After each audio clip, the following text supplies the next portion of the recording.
नमस्कार, स्वागत है आप सभी का। मैं हूं आपके साथ कुमार कुणाल धीरज। खबरों की शुरुआत इस वक्त की बड़ी खबर से करेंगे, जहां उत्तर प्रदेश के मुख्यमंत्री योगी आदित्यनाथ सोमवार को हेलीकॉप्टर से कावड़ मार्गों की व्यवस्था देखेंगे। सीएम दोपहर 2:30 बजे हिंडन एयरपोर्ट पहुंचेंगे। यहां से हेलीकॉप्टर से योगी आदित्यनाथ मेरठ और मुजफ्फरनगर तक गंग नहर पटरी, कावड़ मार्ग, हाईवे और कावड़ यात्रा की तैयारियों का हवाई सर्वेक्षण करेंगे। तो यह बड़ी खबर हम आपको बता रहे हैं उत्तर प्रदेश से, जहां कावड़ यात्रा को लेकर सीएम योगी एक्टिव नजर आ रहे हैं और आज कावड़ मार्ग का हवाई सर्वेक्षण भी वह करेंगे। हेलीकॉप्टर से यह पूरा सर्वेक्षण किया जाएगा। योगी दोपहर 3:15 बजे बिजनौर के गांव हुरनंगला स्थित बीजेपी के प्रदेश संगठन महामंत्री धर्मपाल सिंह के आवास भी पहुंचेंगे। यहां उनकी माता के निधन पर शोक व्यक्त करेंगे। तो लगातार मुख्यमंत्री योगी आदित्यनाथ एक्टिव नज़र आ रहे हैं, खासकर कावड़ यात्रा की तैयारियों को लेकर वह सजग नज़र आ रहे हैं और इसीलिए आज हवाई सर्वेक्षण भी वह करेंगे। कई मार्गों से होते हुए उनका हेलीकॉप्टर गुजरेगा। इनमें जो खास बात है वो यह है कि मेरठ और मुजफ्फरनगर तक गंग नहर पटरी, कावड़ मार्ग और हाईवे पर कावड़ यात्रा की तैयारियों का वह हवाई सर्वेक्षण करेंगे। हमारे विशेष संवाददाता आनंद सिंह हमारे साथ फोन लाइन पर जुड़ गए, उनसे बातचीत करेंगे। जी आनंद, तो मुख्यमंत्री तो लगातार इन तमाम तरह की प्रक्रियाओं में खुद काफ़ी ज़ोर शोर से एक्टिव रहते हैं। ऐसे में अब चूंकि कावड़ यात्रियों की और उनकी यात्रा की तैयारियों का वह सर्वेक्षण करेंगे, क्या कुछ सर्वेक्षण के तहत रहेगा? किन किन इलाकों से उनका चॉपर गुजरेगा और क्या कुछ व्यवस्थाएं हैं? बिल्कुल कुणाल, देखिए मुख्यमंत्री योगी आदित्यनाथ क्योंकि अब शुरू होने जा रही है कांवड़ यात्रा 11 तारीख से, तो उसके जो तैयारियां हैं, जो जिसके इन्होंने दिशा निर्देश दिए थे स्पष्ट तौर पर, अब उसका वो हवाई सर्वेक्षण करेंगे और जो यात्रा रूट है उसको हवाई सर्वे करके मुख्यमंत्री योगी आदित्यनाथ ये देखेंगे कि किस तरह से उसकी तैयारियां की गई हैं, किस तरह से पुलिस प्रशासन की मुस्तैदी है। तमाम जो ये चीजें हैं आज मुख्यमंत्री योगी आदित्यनाथ अपने हवाई सर्वेक्षण में इन चीजों पर नजर डालेंगे। जी, मौसम भी अब काफ़ी इस तरह से बारिश का मौसम हो रहा है, ऐसे में कावड़ यात्रियों के लिए भी काफ़ी मुफीद समय है, आसानी होने वाली है। और क्या कुछ खास रहने वाला है उनके सर्वेक्षण में? क्या कुछ दिशा निर्देश भी वैसे देंगे या केवल अवलोकन करेंगे? बिल्कुल, ये अवलोकन है और मुख्यमंत्री को जो दिशा निर्देश देने थे वो काफी समय पहले वो लगातार देते रहे हैं। तो समय समय पर जब इस बात को लेकर बैठक हुई है कांवड़ यात्रा को लेकर, तो चाहे वो कानून व्यवस्था का मुद्दा रहा हो, चाहे वो जो श्रद्धालु हैं, जो कांवड़ यात्री हैं, उनके आने जाने की सुगमता की बात रही हो, सुरक्षा की बात रही हो, उसको लेकर मुख्यमंत्री योगी आदित्यनाथ ने स्पष्ट तौर पर दिशा निर्देश अधिकारियों को दिए हैं। और उन्होंने न सिर्फ कानून व्यवस्था को ठीक ठाक रखने की बात की, बल्कि जो आपराधिक तत्व है यात्रा में किसी तरह का व्यवधान न पड़े, इन सबको लेकर भी उन्होंने न सिर्फ निर्देश दिए हैं, बल्कि ये बोला है कि जो संवेदनशील स्थान है उनको चिन्हित किया जाए और वहां पर विशेष निगरानी रखी जाए। ठीक है, बहुत धन्यवाद आनंद आपका हमारे साथ जुड़ने के लिए और विस्तार से बातचीत करने के लिए। उस बीच अगली बड़ी खबर महाराष्ट्र से जुड़ी हुई वह आपको बता दें, जहां महाराष्ट्र सरकार की त्रिभाषा नीति के खिलाफ राज्यव्यापी विरोध प्रदर्शन अब और तेज हो गया है। मुंबई के आज़ाद मैदान में शालेय शिक्षण अभ्यास समिति के नेतृत्व में एक बड़ा आंदोलन होने जा रहा है।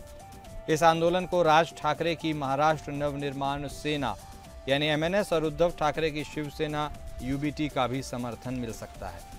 सरकार द्वारा त्रिभाषा फॉर्मूला लागू करने के लिए गठित प्रोफेसर नरेंद्र जाधव समिति के गठन को लेकर विरोध लगातार बढ़ता जा रहा है।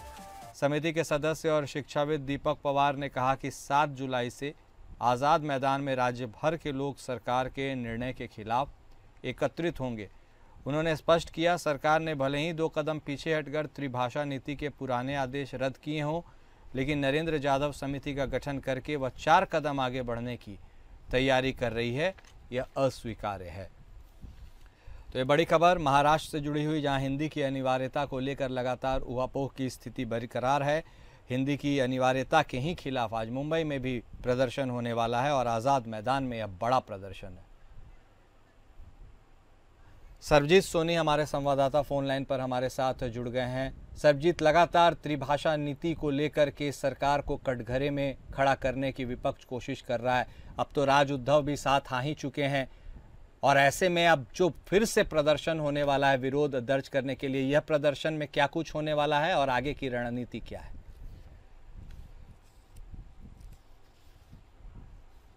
महाराष्ट्र सरकार ने भले ही एक दो कदम पीछे ले लिया हो, लेकिन अभी भी जो प्रदर्शन इसका जारी है। उनकी मांगे हैं कि उसको पूरी तरह से जीआर निकाल के उसको रद्द किया जाए और स्कूलों को, हालांकि 12 अलग अलग मांगों को लेकर आज महाराष्ट्र के मुंबई में जो आजाद मैदान है वहां पे बड़े पैमाने पर लोग इकट्ठा होंगे।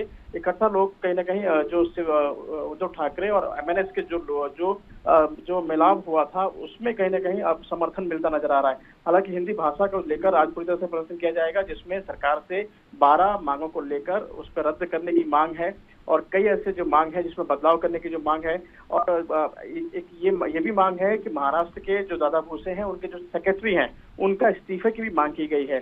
तो कई ऐसे मांगों को लेकर आज महाराष्ट्र में मुंबई के आजाद मैदान में प्रदर्शन किया जाएगा। ठीक है, बहुत धन्यवाद सर्वजीत आपका हमारे साथ जुड़ने के लिए और बातचीत करने के लिए।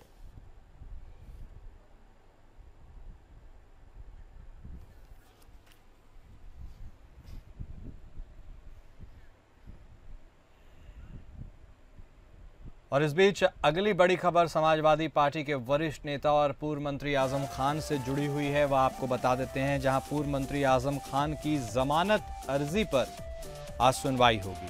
इलाहाबाद हाईकोर्ट में यह सुनवाई होगी और राज्य सरकार को जमानत अर्जी पर जवाब दाखिल करना होगा। जस्टिस दिनेश पाठक की एकल पीठ में यह सुनवाई होगी।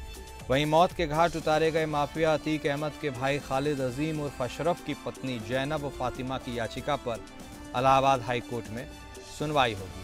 हाईकोर्ट में याचिका दाखिल कर जैनब फातिमा ने कुर्की की कार्रवाई और एनबीडब्ल्यू को चुनौती दी है।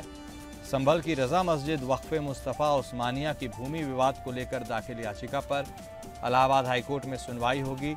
सुनवाई में दोनों पक्ष अपने अपने जवाबी हलफनामा दाखिल करेंगे।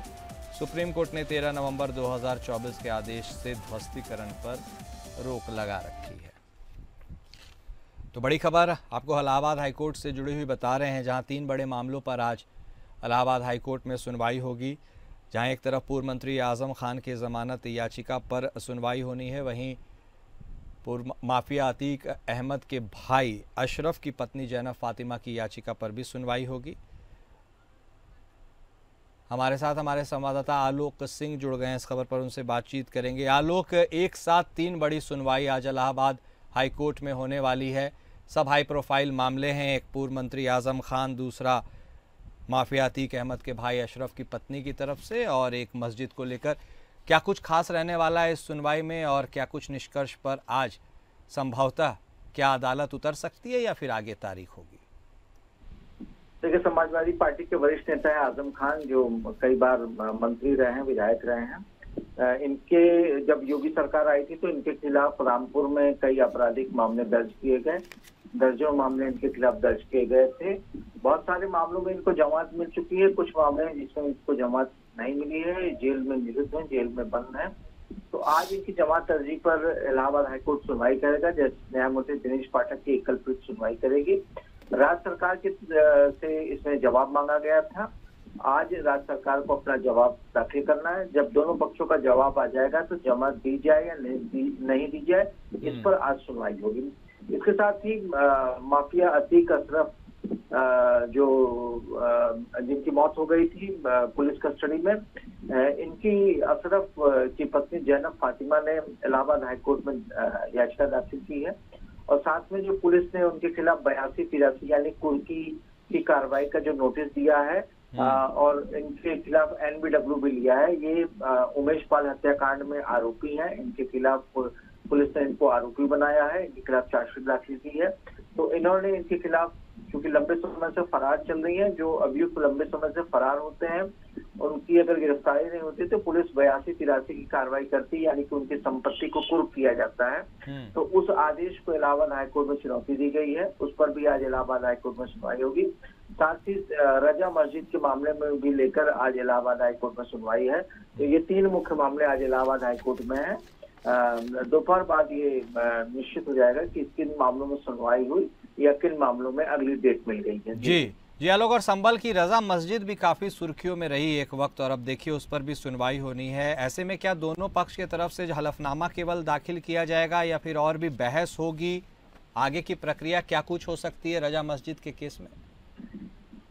देखिए, न्यायिक प्रक्रिया ये होती है कि दोनों पक्षों से विस्तृत जानकारी मांगी जाती है। जो विस्तृत जानकारी इलाहाबाद हाईकोर्ट में दाखिल की जाती है वो हलफनामे के माध्यम से दाखिल की जाती है।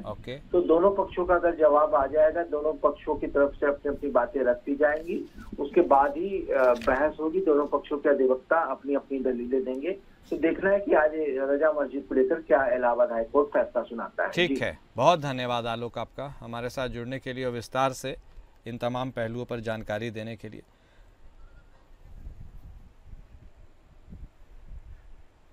वक्त की एक और बड़ी खबर बिहार से आ रही है, जहां बिहार में विधानसभा चुनाव से पहले मतदाता सूची के विशेष गहन पुनरीक्षण को लेकर जमकर विवाद हो रहा है।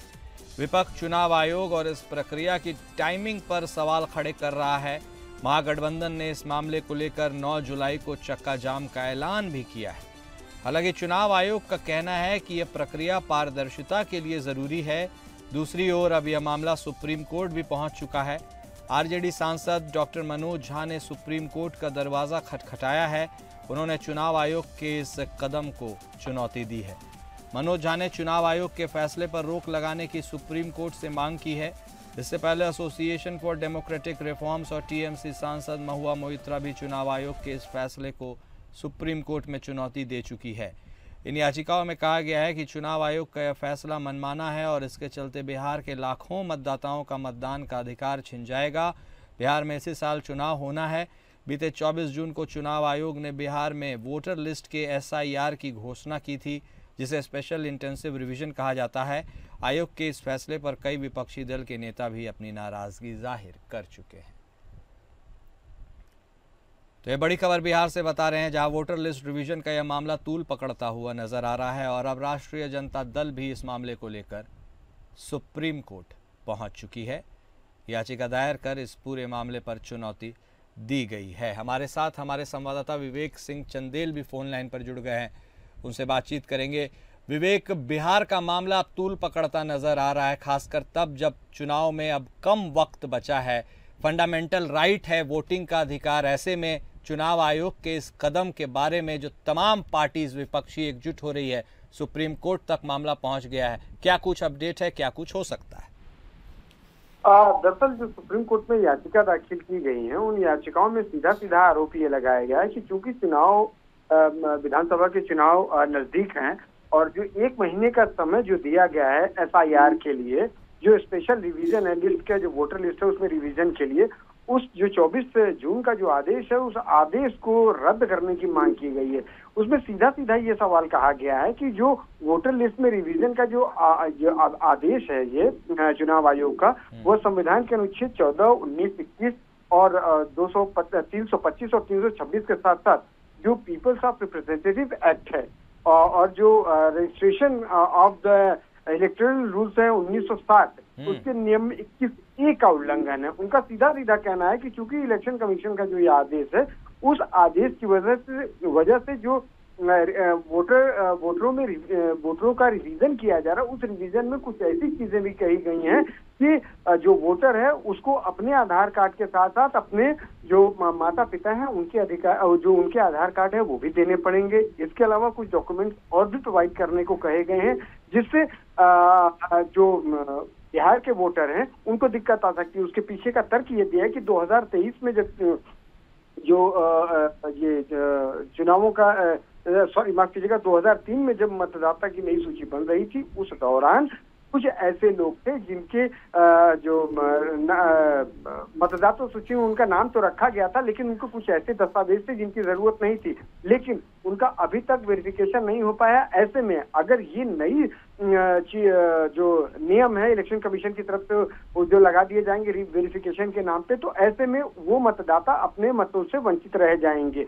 इसके अलावा जो नए मतदाता हैं वो तो अपना रजिस्ट्रेशन ही नहीं करा पाएंगे, क्योंकि कुछ लोग ऐसे हैं जिनके पास सभी चीजें तो हैं लेकिन उनके पास मतदाता पहचान पत्र नहीं है। तो ऐसी तमाम ऐसी चीजें होंगी जिसकी वजह से तकरीबन 3 से 3.5 करोड़ जो जनता है वो अपना वोट नहीं दे पाएगी, जो उनके जो अधिकार है उसका हनन है। ऐसे में जो वो रिवीजन के लिए एसआईआर जो की गई है इलेक्शन कमीशन की तरफ से, जो आदेश दिया गया है, उसको रद्द किया जाना चाहिए। और इस मामले में एडीआर आरजेडी, महुआ मोइत्रा तमाम समेत कई और ऐसी याचिकाएं भी दाखिल हो रही हैं और होने की और आगे उम्मीद है, जिसमें ये कहा जा रहा है कि 24 जून का जो इलेक्शन कमीशन का ये आदेश है उसको रद्द किया जाए। ठीक है, बहुत धन्यवाद विवेक आपका विस्तार से जानकारी देने के लिए।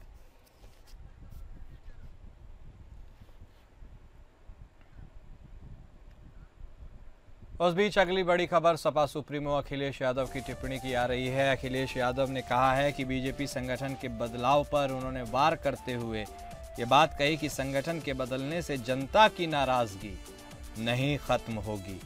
पीडीए की जो धमक है उसी का यह परिणाम है कि संगठन में बदलाव किया जा रहा है। अवध शिल्पग्राम समाजवादियों ने बनाया है, ऐसा अखिलेश यादव का कहना है। तो ये बड़ी खबर आपको बता रहे हैं, जहां लखनऊ में समाजवादी पार्टी के अध्यक्ष अखिलेश यादव का भारतीय जनता पार्टी पर वार है और उन्होंने साफ तौर पर हमलावर होते हुए संगठन के बदलने से उस पूरे मसले पर चुटकी लेते हुए कहा कि संगठन के बदलने से जनता की नाराज़गी ख़त्म नहीं होगी और ये पीडीए यानी समाजवादी पार्टी के फॉर्मूले की जो धमक है उसी का परिणाम है कि यह संगठन में बदलाव किया जा रहा है। हमारे साथ हमारे विशेष संवाददाता आनंद सिंह भी इस खबर पर जुड़ गए, उनसे बातचीत करेंगे। आनंद, लगातार उत्तर प्रदेश की राजनीति में एक तरफ भारतीय जनता पार्टी, एक तरफ समाजवादी पार्टी के बीच वार पलटवार का सिलसिला होता है। ऐसे में संगठन के बदलाव को लेकर अखिलेश यादव की यह टिप्पणी या चुटकी क्या मायने रखती है? क्या पीडीए वाले फॉर्मूले को लेकर वो बिल्कुल तेजी से आगे बढ़ रहे हैं? अखिलेश यादव ने तर्ज कसरा भारतीय जनता पार्टी के ऊपर, अब इस चीज को माना जा सकता है कि जो देरी हुई है संगठन को बनाने में, भारतीय जनता पार्टी के प्रदेश अध्यक्ष की नियुक्ति की बात हो या जो तमाम जिलों में जिलाध्यक्ष बनाने की बात रही हो, कहीं न कहीं ये बात जरूर सामने आई कि जो पीडीए है समाजवादी पार्टी का फार्मूला पिछड़ा दलित अल्पसंख्यक, वो कहीं न कहीं बीजेपी के मन में है। 2024 की जो 2024 का जो चुनावी हार है वो एक रोल जरूर प्ले कर रही है कि भारतीय जनता पार्टी को यह लग रहा है, सोचने में समय लग रहा है कि आखिर जो प्रदेश अध्यक्ष है वो किस नजरिए से बनाया जाए ताकि जो तमाम जो सामाजिक, राजनीतिक और जातीय समीकरण है उसको सेट किया जा सके। और यही वजह मानी जा रही है कि कुछ देर हो रही है प्रदेश अध्यक्ष की नियुक्ति में। जी, बहुत धन्यवाद आनंद आपका हमारे साथ जुड़ने के लिए और जानकारी देने के लिए।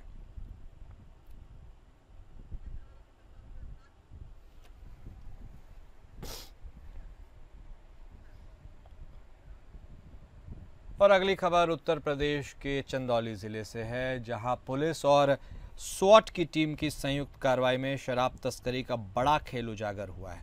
बिहार भेजी जा रही करीब 1.12 करोड़ रुपए की अंग्रेजी शराब जब्त कर ली गई है। पंजाब से यह ट्रक चला था, रास्ते में पुलिस की पकड़ में आ गया। मामला चंदौली के अलीनगर थाना क्षेत्र का है, जहां NH-19 पर सिंघी ताली पुल के पास चेकिंग के दौरान पुलिस ने एक ट्रक को रोका। तलाशी लेने पर ट्रक से 720 पेटियों से भरी अंग्रेजी शराब मिली। शराब की हर बोतल पर लिखा था for sale in Punjab only, यानी साफ तौर पर शराब की गैर कानूनी ढंग से यह तस्करी की जा रही थी। पुलिस ने मौके पर 50 वर्षीय सुखदेव सिंह नाम के तस्कर को भी गिरफ्तार किया है, जो पंजाब के तरन तारण का रहने वाला है। आरोपी ने स्वीकार किया है कि वह शराब को पंजाब के रास्ते होते हुए बिहार ले जा रहा था और वहां पर सस्ते दामों पर खरीदकर बिहार में महंगे दामों पर बेचने का वह काम करता है।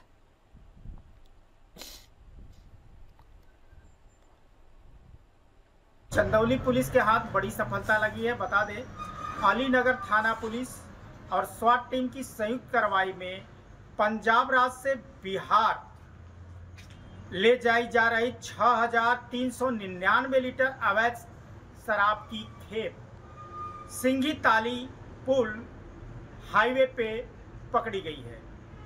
बरामद शराब की अनुमानित कीमत 1,12,00,000 रुपए बताई जा रही है। हालांकि मौके से संयुक्त टीम द्वारा एक तस्कर को भी गिरफ्तार किया गया है, जो व्हाइट सीमेंट की बोरियों में अवैध शराब की खेप को छिपाकर बिहार राज्य ले जा रहा था।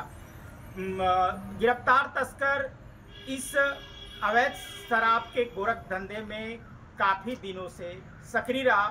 पुलिस बरामदगी और गिरफ्तारी के आधार पर आगे की विधिक कार्रवाई में जुटी है। सहयोगी जितेंद्र सिंह के साथ OP Srivastava, APN news, Chandauli. और उस बीच अगली बड़ी खबर गाजियाबाद से आ रही है, जहां निगम अधिकारी के खिलाफ विजिलेंस की जांच शुरू हो गई है। अपर नगर आयुक्त रहे डीके सिन्हा के खिलाफ यह केस है और भ्रष्टाचार निवारण अधिनियम के तहत केस दर्ज किया गया था। वर्ष 2022 से गोपनीय जांच के बाद यह केस दर्ज हुआ। आय से अधिक 1.81 करोड़ की अवैध संपत्ति का उनके ऊपर आरोप है। राजनगर एक्सटेंशन निवासी हैं दीपक कृष्ण सिन्हा। 2017 तक गाजियाबाद नगर निगम में वह तैनात भी रहे थे। तो गाजियाबाद से खबर, जहां निगम अधिकारी के खिलाफ विजिलेंस की जांच शुरू हो गई है। अपर नगर आयुक्त रह चुके थे डीके सिन्हा। आय से अधिक संपत्ति का मामला है। 1.81 करोड़ की अवैध संपत्ति का आरोप है और भ्रष्टाचार निवारण अधिनियम के तहत केस दर्ज किया गया है। हमारे साथ हमारे संवाददाता राजीव मिश्रा इस खबर पर फोन लाइन पर जुड़ चुके हैं, हमारे साथ उनसे बातचीत करेंगे। राजीव, लगातार करप्शन, भ्रष्टाचार और इसमें सरकारी अधिकारियों की संलिप्तता के मामले उजागर होते हुए रहे हैं, लेकिन यह बड़ी बात है कि एक बड़े स्तर का अधिकारी अपर नगर आयुक्त डीके सिन्हा के खिलाफ अब विजिलेंस जांच शुरू हो रही है। क्या कुछ है यह पूरा मामला, इस पर प्रकाश डाल दीजिए।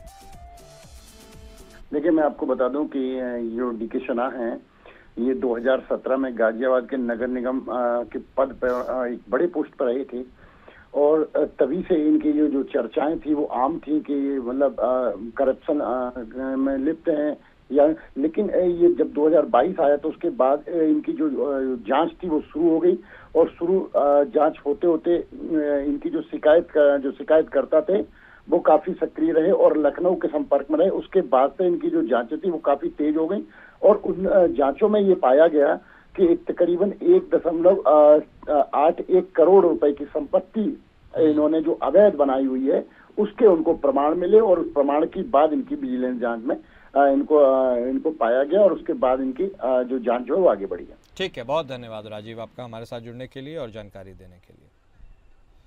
तो भ्रष्टाचार निवारण अधिनियम के तहत केस दर्ज कर लिया गया है और वर्ष 2022 से जो जांच चली थी उसके बाद यह केस दर्ज हुआ है। गाजियाबाद में यह पोस्टेड थे 2017 तक और आय से अधिक 1.81 करोड़ रुपए की संपत्ति का यह मामला है और ऐसे में नगर निगम के एक बड़े अधिकारी, चूँकि यह अपर नगर आयुक्त रह चुके हैं डीके सिन्हा, उनके खिलाफ विजिलेंस की जांच शुरू हो गई है और अब संभवतः उनकी मुश्किलें बढ़ सकती हैं। गाजियाबाद नगर निगम से जुड़ा यह पूरा मामला, लगातार उनके ऊपर आरोप लगते रहे थे कि वह भ्रष्टाचार में संलिप्त रहते हैं और उसके बाद जांच शुरू की गई और अब विजिलेंस की भी जांच शुरू है। और फिलहाल इस बुलेटिन में अभी के लिए बस इतना ही। नमस्कार।